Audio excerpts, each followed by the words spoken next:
Hello dear students, class 11th mathematics lecture number 5 और volume number 2 यानी कि chapter का दूसरा लेक्चर है। एक लेक्चर में पढ़ा चुका हूं। आप देखेंगे उस दिन मैंने आपको पढ़ाया था समुच्चय के बारे में।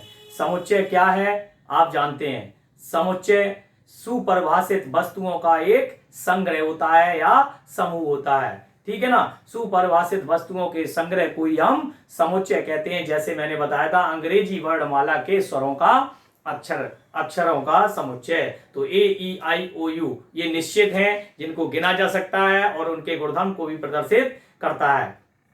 नेक्स्ट अगर और निश्चित इसका एक दायरा है। और देखिएगा हम आपसे कहते हैं अंग्रेजी वर्णमाला के अक्षरों का समुच्चय, ये भी एक निश्चित तौर पर है। निश्चित ही सही होगा। 1 से 10 तक की प्राकृत संख्याओं का समुच्चय, ये भी हम कह सकते हैं कि ये निश्चित रूप से एक समुच्चय है। और भी बहुत सारे 20 से कम विषम प्राकृत संख्याओं का समुच्चय, ये भी एक समुच्चय है, ठीक है। तो हम कह सकते हैं कि इस तरह के जितने भी उदाहरण हैं तो वो एग्जाम्पल्स जो हैं वो फॉलो करते हैं और समुच्चय की डेफिनेशन को फुलफिल करते हैं। तो जैसा कि मैंने आपको बता दिया था उस दिन, समुच्चय की 2 विधियां होती हैं। नंबर 1 बताई थी मैंने आपको रोस्टर रूप या सारणीबद्ध विधि, और दूसरी बताई थी नियम रूप या सारणी समुच्चय निर्माण रूप। समुच्चय निर्माण रूप तो 2 तरह की विधियां बताई थी। नंबर 1 मैंने बताया था आपको सारणीबद्ध रूप या रोस्टर रूप।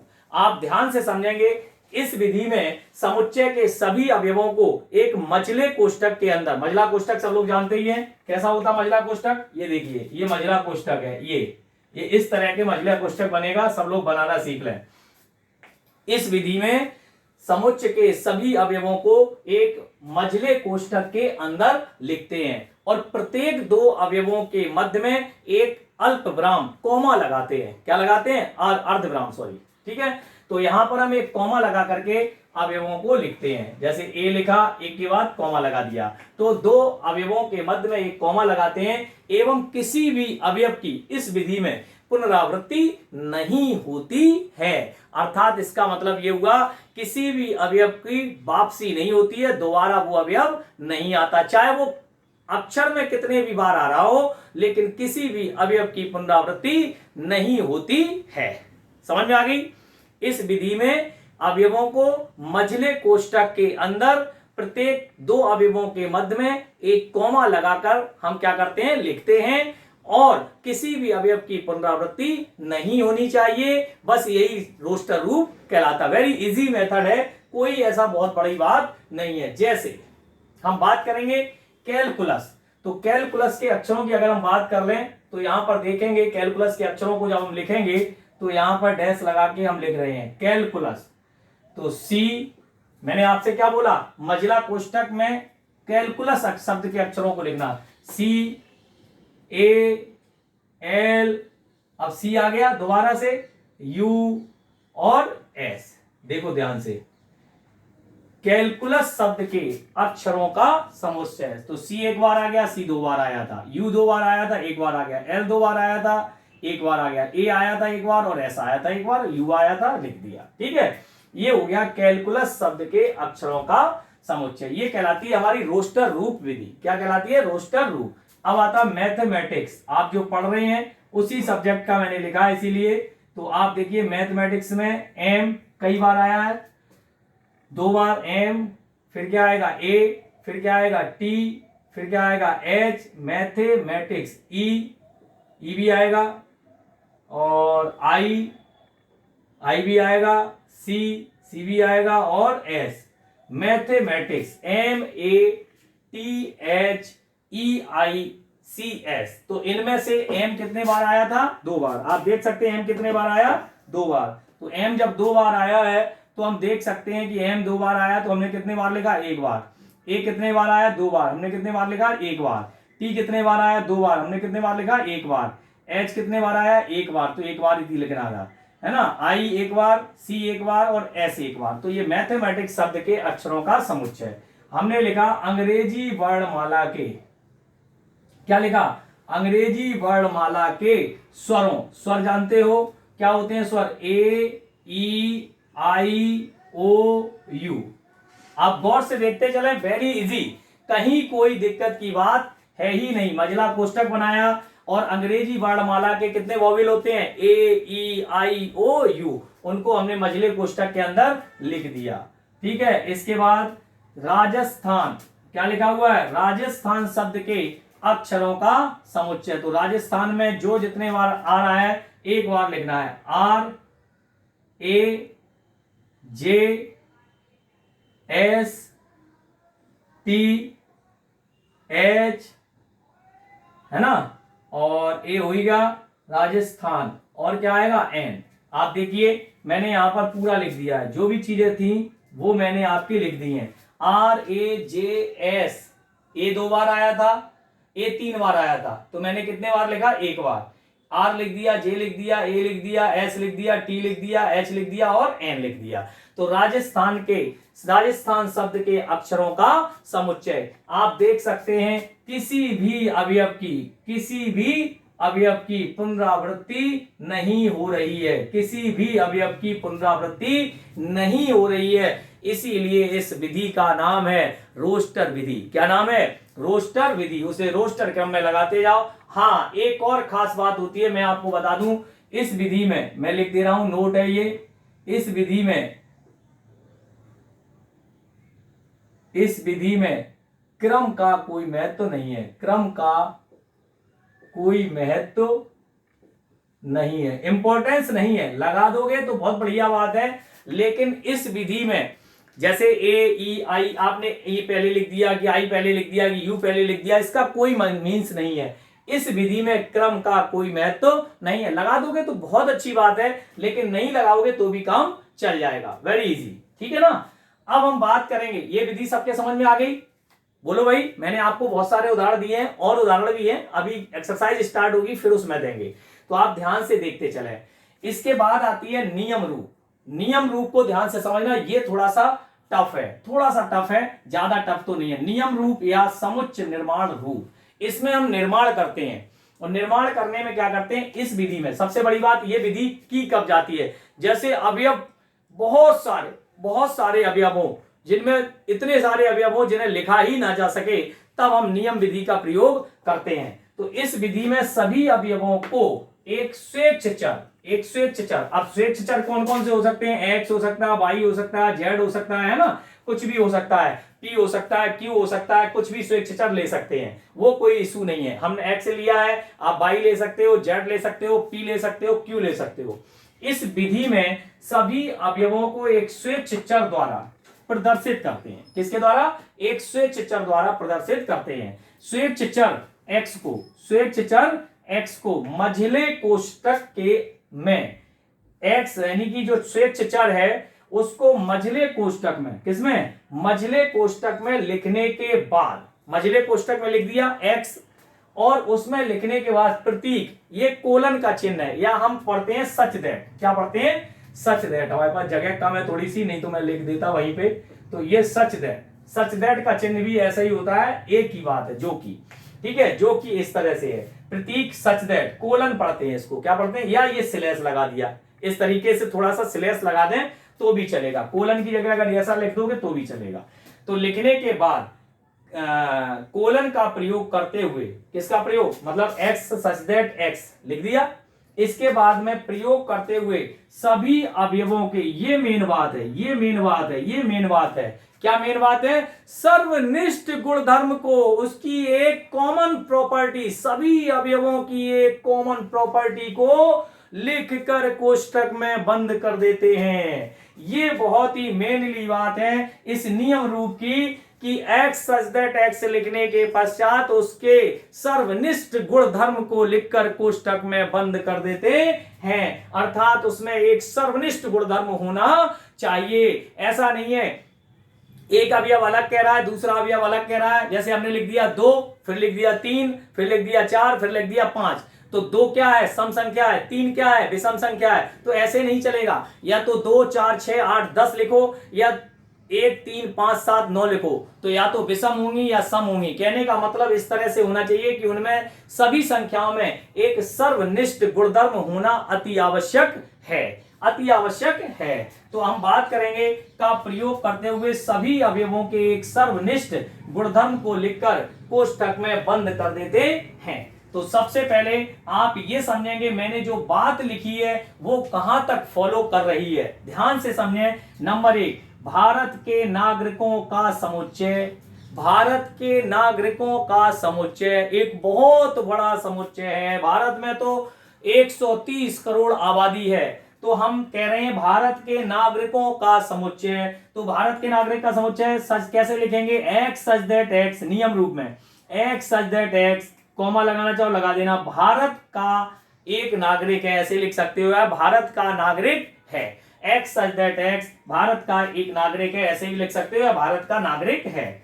इसके बाद ये नियम हो गया। क्यों? ये कॉमन चीज है, नागरिकों का समुच्चय है तो नागरिक ही होगा। ठीक है। 2 4 6 8, 2 4 6 8, आपने देखा 2 4 6 8, या तो ये दो के गुणज हैं, या तो ये दो के गुणज हैं, या सम संख्याएं बोल सकते हो। तो हमने क्या लिखा? दो बातें लिखी। एक्स सच दैट एक्स एक सम संख्या है। कैसी संख्या है? सम संख्या है, जो 8 के बराबर है, जो 8 के बराबर है या उससे छोटी है, तो उससे कम है। तो एक्स सच दैट एक्स एक सम संख्या है। क्या इसका गुणधर्म है? ये एक सम संख्या है, प्रदर्शित कर रहा है सम संख्या। सम संख्या अपने आप में एक गुणधर्म है, सम ही है, विषम नहीं है। तो इसलिए ये इनमें सम में देखो समान गुण, ये सम है, ये सम है, ये सम है, ये सम है। तो इसलिए ये विशेष गुणधर्म है इसका कि ये कैसी संख्या है? सम संख्या है।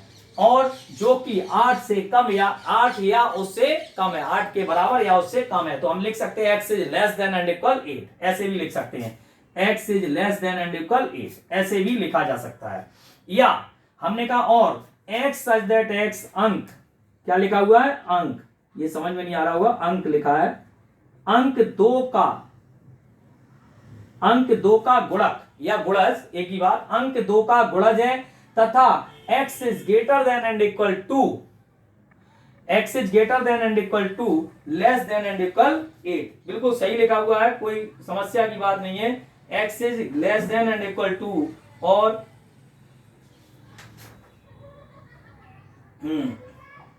ठीक है। तो या तो 2 के बराबर है या 2 से बड़ा है या 8 से, मतलब 2 से बड़ा है, 2 के बराबर है, 8 से छोटा है और 8 के बराबर है। 2 4 6 8, आगे समझ में? तो ये इस तरीके से और भी लिखा जा सकता है। इसके बाद हमने लिखा तीसरा AEIOU, हमने लिखा AEIOU। क्या है ये? देखो पहचानो, अंग्रेजी वर्णमाला के क्या हैं? स्वर हैं, वॉवेल हैं। तो AEIOU, तो क्या लिखेंगे? X such that x, x colon x. आप सच दैट पढ़ो या कोलन पढ़ो, एक ही बात, मझले कोष्टक में एक्स सच दैट एक्स, ये तो उसका गुणधर्म लिखेंगे। तो अंग्रेजी वर्णमाला का एक स्वर है, वोवेल है। क्या है? स्वर है, अर्थात अंग्रेजी वर्णमाला का एक स्वर है। तो इस तरह से हमने अपनी बात को यहां लिख दिया है। यही कहलाता है समुच्चय निर्माण रूप या नियम रूप। और चौथा पॉइंट हमने लिखा बच्चों 1 4 9 16 25 एंड सो ऑन। ध्यान से देखो, 1 4 9 सब अलग अलग आ रहे। तो 1 का वर्ग 1, 2 का वर्ग 4, 3 का वर्ग 9, 4 का वर्ग 16, 5 का वर्ग 25। हम ऐसे भी लिख सकते हैं एक्स सच दैट एक्स संख्या x का एक वर्ग है, संख्या x का एक वर्ग है। संख्या मतलब एक संख्या का वर्ग है, ऐसे भी लिख सकते हैं। और कहां तक? n belongs to n। हमने थोड़ा सा बदल के लिखा है x सच दैट x बराबर n स्क्वायर, हमने इसको n मान लिया। तो n की जगह अगर 1 रख दें तो 1 का स्क्वायर 1, 2 का स्क्वायर 4, 3 का स्क्वायर 9, 4 का स्क्वायर 16 और 5 का स्क्वायर 25, जहां small n belongs to n। मतलब n की वैल्यू प्राकृत संख्याओं में रखते चले। किस में रखते चले? प्राकृत संख्याओं। प्राकृत संख्या क्या होती है? 1 2 3 4 5 6, जो 1 से स्टार्ट होती हैं वे सभी कैसी संख्या कहलाती हैं? प्राकृत संख्याएं कहलाती हैं। तो बच्चों आपकी समझ में आ गया होगा, मैंने आपको पूरा दोनों विधियां सिखा दी हैं। दोनों विधियों को आज आप पढ़ेंगे, थोड़ा सा भी और बताएंगे, इसको आप नोट डाउन कर सकते हैं।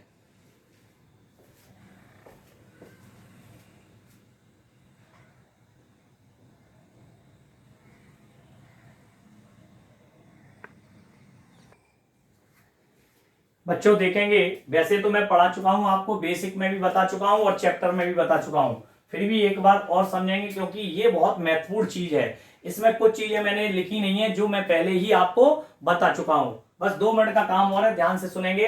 प्राकृत संख्याओं के समुच्चय, इसको हम अंग्रेजी में नेचुरल नंबर कहते हैं, कैपिटल एन से व्यक्त करते हैं। एन बराबर होता है 1 2 3 एंड सो ऑन, अनंत तक जाती है ये संख्याएं। पूर्ण संख्याओं का समुच्चय, पूर्ण संख्या क्या होती है? होल नंबर्स, अंग्रेजी में होल नंबर्स के नाम से जानते हैं, इसलिए इसे W से व्यक्त करते हैं। W इक्वल टू कहां से स्टार्टिंग होती है? 0 से। 0 1 2 3, अगर नेचुरल नंबर में 0 शामिल करते हैं तो वो होल नंबर्स हो जाते हैं। ठीक है। पूर्णांक संख्याओं का समुच्चय, इसे कैपिटल Z से या I से व्यक्त करते हैं। किससे? कैपिटल Z या I से। तो I इज इक्वल टू, यहां से देख रहे हैं 0 है ना, ये जो संख्या होती है मैंने आपको बताया 0 से इधर और 0 से इधर सब कुछ बता चुका हूं। ये Z माइनस होती है, ये Z प्लस होती है और ये आपका पूर्णांक होता है। ठीक है ना। वास्तविक संख्याओं का समुच्चय, वास्तविक संख्याओं का समुच्चय, इसमें हम क्या पढ़ेंगे? वास्तविक संख्या क्या होती है? जो माइनस अनंत से प्लस अनंत के बीच में फॉलो करती हैं। दूसरी खास बात, इसे कैपिटल R से व्यक्त करते हैं। यह परमेय तथा अपरमेय संख्याओं का संयुक्त समुच्चय होता है। मतलब सभी परमेय और सभी अपरमेय, परमेय क्या होती हैं? जो the form of P upon Q is the rational number, जहां Q डज नॉट इक्वल 0। मैंने बहुत चर्चा की है, बेसिक कंसेप्ट में बताने की जरूरत नहीं है। परमेय संख्याओं को Q से और अपरमेय संख्याओं को Q डैश या QC से व्यक्त करते हैं। तो जो R होता है, R equal to Q union, मिलाने पर Q, परमेय और अपरमेय मिला दें तो ये क्या बन जाते हैं? रियल नंबर्स बन जाते हैं, जो कि संख्या रेखा पर आपको दर्शाया जाता है। जो कि संख्या रेखा इस तरीके से माइनस अनंत से प्लस अनंत के बीच में होती है और इसके बीच में सभी वैल्यू आती हैं। ये आपका R प्लस हो जाता है और ये आपका R माइनस हो जाता है। ये सब चीजें मैंने बताया और टोटल R होता है। तो माइनस अनंत से लेकर प्लस अनंत तक जो संख्याएं आती हैं वे सभी रियल नंबर्स होते हैं, चाहे उसमें परमेय आए, चाहे अपरमेय आए, चाहे पूर्ण आए, चाहे नेचुरल आए, चाहे सब कुछ आए, वो सभी इसमें समाहित हो जाती हैं। नेक्स्ट बात करेंगे हम सम्मिश्र संख्याओं का समुच्चय, इसे कैपिटल C कॉम्प्लेक्स नंबर के नाम से जानते हैं। अंग्रेजी है इसकी कॉम्प्लेक्स नंबर। क्या है? मैंने इसकी चर्चा नहीं कर पाई थी, इसीलिए मैं यहां पे बता दे रहा हूं आपको। इसकी चर्चा रह गई थी बेसिक कंसेप्ट में, तो बेसिक कंसेप्ट में जो रह गया वो हम यहाँ क्लियर कर दे रहे हैं। इसे कैपिटल C से व्यक्त करते हैं, ये कॉम्प्लेक्स नंबर कहलाता है। और complex number is the biggest set all sets, मतलब सभी सेटों का बिगेस्ट सेट होता है, सबसे बड़ा सेट होता है। सबका माई बाप कौन? C। सबसे बड़ा कौन? C, क्योंकि C में R भी शामिल हो जाता है। तो यही खासियत होती है, जो कॉम्प्लेक्स नंबर होता है इसमें आपकी I भी शामिल है और R भी। ये इमेजिनरी हो गई, ये आपकी रियल हो गई। तो इसलिए आप जान लें, हमने यहां लिखा है C बराबर A प्लस आयोटा B, जहां A B belongs to R, मतलब ए और बी हमेशा कैसे होंगे? आर होंगे, मतलब रियल होंगे। और आयोटा की वैल्यू होती है अंडर रूट -1। जब हम जिस समय आपको पढ़ाएंगे तो अंडर रूट -1 आयोटा की जो वैल्यू दी है, ये गणतज्ञ आयलर थे। मैं सब बताऊंगा चैप्टर नंबर 5 जब आएगा। तो ये आयोटा ने कहा तो -1 बराबर इसको आयोटा स्क्वायर भी कहा गया। कहां से आया, कैसे आया, ये सब बातें हम उस समय करेंगे। ठीक है। लेकिन हमने अभी जो बताया the biggest set of C, सबसे बड़ा जो सेट समुच्चय होता है वो C होता है। और C बराबर A plus iota B, A B belongs to R और आयोटा इज इक्वल टू, इसको आयोटा पढ़ते हैं। क्या पढ़ते हैं? आयोटा। आयोटा के नाम से जानते हैं, जब आएगा जब आप पढ़ लेना, ये आयोटा होता है। ठीक है। आयोटा I ही है, लेकिन उसको गणतज्ञ ने आयोटा कह दिया, इसलिए उसकी हम अलग बात करेंगे। अब हमने नोट में लिखा N, ये सबसेट का साइन है। किसका? सबसेट। सबसेट की हिंदी होती है उप समुच्चय। ये भी सब कुछ आएगा, सब आएगा। तो n जो है, नेचुरल नंबर जो है वो सबसेट है W का, मतलब n छोटा होता है किससे? W से। W छोटा होता है Z से, मतलब W शामिल है Z में। फिर I subset of Q, I subset of Q, मतलब जो Z है वो Q में सबसेट है और Q जो है वो R में सबसेट है और R जो है वो C का सबसेट है। सबसे बड़ा कौन? C। सबसे बड़ा कौन? C। C is the biggest set and this set, मतलब इन सभी सेटों से सबसे बड़ा सेट होता है कॉम्प्लेक्स नंबर। तो बच्चों, आज का टॉपिक मेरा यहीं समाप्त होगा। वॉल्यूम 2 है, इसको सही तरीके से बुक से मिलान करना। कल आपके व्याख्यात्मक उदाहरण एनसीईआरटी के स्टार्ट कर दूंगा मैं अगले लेक्चर यानी कि वॉल्यूम 3 में। आप इनको विधिवत अपनी कॉपी पे नोट डाउन करते चले। मैं बेटा थ्योरी भी लिख रहा हूं, इसलिए आप थ्योरी में भेजूंगा तो भेज दूंगा, अन्यथा मेरी थ्योरी बोर्ड पे लिख रहा हूं, इसलिए आप उसकी चिंता ना करें। आज के लिए इतना ही। Thank you so much.